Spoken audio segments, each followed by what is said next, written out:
तर नमस्कार मित्रांनो, स्वागत आहे आपलं नवीन मिनी व्लॉगमध्ये. तर आज आमचे सर्व टोळीचे कार्यकर्ते मंदिरात दर्शन घेण्यासाठी गेले होते. तेवढ्यात एक टोळीचा कार्यकर्ता म्हटला, चला मी आज तुम्हाला सर्वांना चहा पाजतो म्हणून. तर दुसरा कार्यकर्ता काय म्हणतोय तुम्ही नक्कीच बघा. तेवढ्यात आमच्या टोळीच्या कार्यकर्त्यांना कळलं की आपल्या गावापाशी ॲक्सिडेंट झाला आहे म्हणून. तर आमचे सर्व टोळीचे कार्यकर्ते पंचनामा करण्यासाठी चालले होते. कसं गेली खाली? कौन है ये लोग? कहां से आते हैं?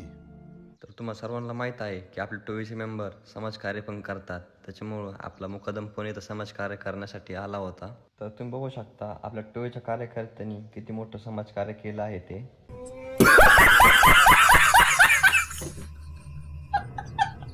तर असंच आपली टोळी समाजकार्य पण करते हे त्यांनी सिद्ध करून दाखवलं. समाजकार्य झाल्याच्या नंतर आम्ही चाललो होतो आता डायरेक्ट घरी. मला मिनी ब्लॉग आवडला असेल तर नक्कीच कमेंट करा आणि फॉलो करा.